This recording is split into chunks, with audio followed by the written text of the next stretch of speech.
নমস্কাৰ জেআৰজি ব্লগলৈ পুনৰবাৰ সকলোকে স্বাগতম জনাইছোঁ। আজি আমি আলোচনা কৰিবলৈ লৈছোঁ ড্ৰোন পাইলট সম্পৰ্কত। 2024 চনত নিযুক্তি হ'বলগীয়া সকলোতকৈ উল্লেখযোগ্য পদটো হ'ল ড্ৰোন পাইলট, যিটো পদত আত্মসহায়ক গোটৰ মহিলাসকলে নিযুক্তি লাভ কৰাৰ প্ৰবল সম্ভাৱনা আছে। 2023 চনতে প্ৰধানমন্ত্ৰী নৰেন্দ্ৰ মোদী ডাঙৰীয়াই ড্ৰোন পাইলট প্ৰজেক্ট সম্পৰ্কত ঘোষণা কৰিছিল আৰু ড্ৰোন পাইলট প্ৰজেক্টৰ বাবে ইতিমধ্যে কেন্দ্ৰীয় মন্ত্ৰীসভাত অনুমোদন জাৰি কৰা হৈছে। অৰ্থাৎ কেন্দ্ৰীয় মন্ত্ৰীসভাত ড্ৰোন পাইলটৰ বাবে যিমানখিনি টকা ধাৰ্য কৰা হৈছিল সেই টকাৰ অনুমোদন লাভ কৰা হৈছে। ড্ৰোন পাইলট যদি আপুনি হ'ব খোজে তেতিয়াহ'লে কেনেকৈ প্ৰিপেৰেশ্যন চলাব, দৰমহা কিমান পাব, লগতে কোনে এই পদৰ বাবে আবেদন কৰিব পাৰিব, সেই সম্পৰ্কে সম্পূৰ্ণ তথ্যখিনি আপোনালোকে আজি ভিডিঅ'টোৰ পৰা জানিব পাৰিব। কেন্দ্ৰীয় চৰকাৰে 2024 চনৰ পৰা এই ড্ৰোন প্ৰদান কাৰ্যসূচী আৰম্ভ কৰিব। 2 বছৰৰ ভিতৰত অৰ্থাৎ 24 আৰু 25 এই দুটা বছৰৰ ভিতৰত 15,000 SHGক ড্ৰোন প্ৰদান কৰা হ'ব আৰু 15,000 SHGক ড্ৰোন প্ৰদান কৰিবৰ বাবে 1,261 কোটি টকা ইতিমধ্যে ধাৰ্য কৰা হৈছে। অৰ্থাৎ অনুমোদন দিয়া হৈছে। 1,261 কোটি টকা হ'ব এই ড্ৰোন পাইলট প্ৰজেক্টৰ বাবে মুঠ ব্যয়। এই ব্যয়েৰে SHGবিলাকক ড্ৰোন কিনাত সহায় কৰিব। ড্ৰোন কেনেকৈ ক্ৰয় কৰিব? SHGবিলাকক যিহেতু কেন্দ্ৰীয় চৰকাৰে ড্ৰোনৰ বাবে প্ৰায় 80% পুঁজি SHGবিলাকক দিব আৰু সেই 80% 8 লাখ টকা পৰ্যন্ত হ'ব। আৰু AIF অৰ্থাৎ ৰাষ্ট্ৰীয় কৃষি আন্তঃগাঁথনি মানে নেশ্যনেল এগ্ৰিকালচাৰ ইনফ্ৰাষ্ট্ৰাকচাৰৰ পৰা পাব 20% ধন। সেই 20% ধনৰ বাবে 3% সুদ দিব লাগিব SHGবোৰে। এইটো ছিষ্টেমত SHGবোৰক ড্ৰোন প্ৰদান কৰা হ'ব। প্ৰথম অৱস্থাত কোনবিলাক SHGক ড্ৰোন দিব সেইটো চিলেক্ট কৰা হ'ব, যিবিলাক সক্ষম কাৰ্যক্ষম SHG হয়, যিবিলাক SHG গ্ৰেড ভাল, লগতে যিবিলাক SHG সদস্যসকল যথেষ্ট এক্টিভ হয়, আধুনিক প্ৰযুক্তি ব্যৱহাৰ কৰাৰ ক্ষেত্ৰত যিসকল আগ্ৰহী হয়, সেইবিলাক SHGয়ে এই ড্ৰোন ক্ৰয় কৰিব পাৰিব। চৰকাৰে ড্ৰোন পাইলট এই প্ৰজেক্টটো কিয় গ্ৰহণ কৰিছে? প্ৰজেক্টটো গ্ৰহণ কৰাৰ মূল উদ্দেশ্য হৈছে SHGৰ লগত জড়িত যিসকল মহিলা আছে সেই মহিলাসকলৰ যাতে বাৰ্ষিক যি ইনকাম সেই ইনকাম যাতে 1 লাখ টকালৈ বৃদ্ধি কৰিব পাৰে। আপোনালোকে ইতিমধ্যে জানে NRLMৰ আণ্ডাৰত লাখপতি দিদি যিখন যোজনা, সেই যোজনাখনো এই আঁচনিৰ লগত জড়িত হয়। মানে লাখপতি হ'বলৈ হ'লে SHG মহিলাসকলে কেনেকৈ কাম কৰিব লাগিব, কৃষি ক্ষেত্ৰত আগবঢ়াই নিবৰ বাবে SHG মহিলাসকলক এই আধুনিক প্ৰযুক্তিৰ সুবিধা প্ৰদান কৰা হ'ব।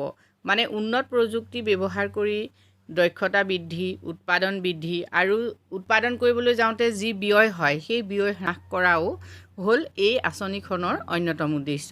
দেশৰ 15,000 SHGক ড্ৰোন প্ৰদান কৰা হ'ব। এতিয়া এই ড্ৰোন যিবিলাকে চলাব সেই তেওঁলোককে কোৱা হ'ব ড্ৰোন পাইলট বুলি। ড্ৰোন পাইলটৰ সহযোগী হিচাপেও এগৰাকী মহিলাক নিযুক্তি দিয়া হ'ব।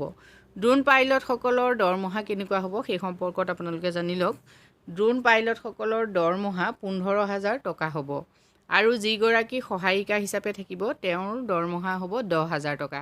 ড্ৰোন প্ৰজেক্টটোৰ অধীনত আত্মসহায়ক গোটৰ মহিলাসকলক সবলীকৰণৰ উদ্দেশ্যে প্ৰশিক্ষণ দিয়া হ'ব। যিহেতু মহিলাসকলে প্ৰথম পৰ্যায়ত ড্ৰোন চলাবলৈ হ'লে প্ৰশিক্ষণ ল'বই লাগিব। ড্ৰোন পাইলট তেতিয়াহে হ'ব পাৰিব যেতিয়া মহিলাসকলে প্ৰশিক্ষণ লাভ কৰিব। এতিয়া যিবিলাক SHGয়ে ড্ৰোন পাব সেই SHGবিলাকৰ পৰা মহিলাসকলক চিনাক্ত কৰি তেওঁলোকক প্ৰশিক্ষণ দিয়া হ'ব। এগৰাকী ড্ৰোন পাইলট হিচাপে আৰু এগৰাকী কৰ্মচাৰী হিচাপে নিযুক্তি লাভ কৰিব। ড্ৰোন পাইলটসকলে বিশেষকৈ কেনেকৈ ড্ৰোনখন পৰিচালনা কৰিব, ড্ৰোনৰ জৰিয়তে তেওঁলোকে কি কাম কৰিব পাৰিব। ড্ৰোন পাইলট প্ৰজেক্টটো কেন্দ্ৰীয় চৰকাৰে গ্ৰহণ কৰাৰ মূল উদ্দেশ্য হ'ল কৃষি ক্ষেত্ৰত উন্নত প্ৰযুক্তি ব্যৱহাৰ কৰি কৃষিৰ উৎপাদন বৃদ্ধি কৰা।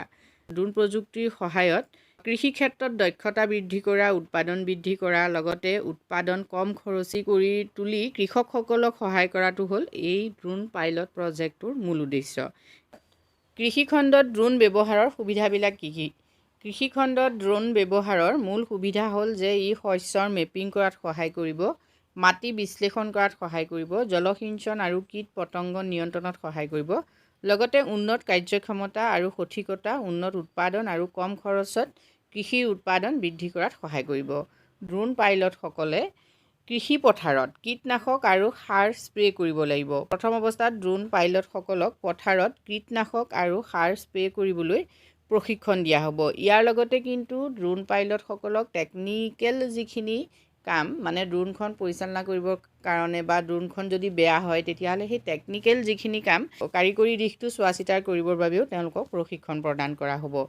ইয়াৰ উপৰিও MGNREGAৰ যিবিলাক কাম কাজ সেই কাম কাজখিনি চোৱা চিতা কৰিবৰ বাবেও কিন্তু ভৱিষ্যতে ড্ৰোন পাইলটসকলক নিযুক্তি দিয়াৰ সম্ভাৱনা আছে। যদি মহিলাসকলে ড্ৰোন পাইলট হিচাপে কাম কৰিব খোজে তেতিয়াহ'লে তেওঁলোকৰ যোগ্যতা কি লাগিব? প্ৰথম কথা, ড্ৰোন পাইলট প্ৰজেক্টটো আহিছে SHGৰ বাবে। NRLMৰ অধীনত এই প্ৰজেক্টটো গ্ৰহণ কৰা হৈছে। গতিকে NRLMৰ অধীনত যিবিলাক SHG গঠন হৈ আছে সেই SHGবিলাকৰ সদস্যসকলেহে এই পদটোৰ বাবে আবেদন কৰিব পাৰিব। দ্বিতীয়তে হ'ল SHGৰ সম্পূৰ্ণ যিখিনি জ্ঞান লগতে VO CLF বা সেই গোটেই জ্ঞানখিনিৰ উপৰিও মহিলাসকলৰ বয়স 18 বছৰৰ ওপৰত হ'ব লাগিব আৰু 40 বছৰৰ তলত হ'ব লাগিব। শিক্ষাগত অৰ্হতা HS পাছ হ'লেও হ'ব, কিন্তু যদি ইয়াত উচ্চ শিক্ষিত হয় তেতিয়াহ'লে নিশ্চয় অগ্ৰাধিকাৰ দিয়া হ'ব।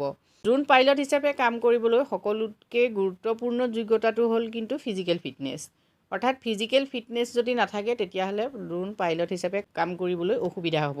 ইংৰাজী অসমীয়া ভাষাত লিখা আৰু কোৱাৰ যোগ্যতা থাকিব লাগিব। তাৰ লগতে আধুনিক প্ৰযুক্তি ব্যৱহাৰ কৰি কেনেকৈ উন্নত কৃষি কাৰ্য সম্পন্ন কৰিব পাৰি সেই ক্ষেত্ৰতো আপোনালোক সচেতন হ'ব লাগিব। কৃষিখণ্ডত আধুনিক প্ৰযুক্তিৰে উৎপাদন বৃদ্ধি কৰাৰ উদ্দেশ্য আগত ৰাখিয়েই এই ড্ৰোন প্ৰজেক্টটো গ্ৰহণ কৰা হৈছে।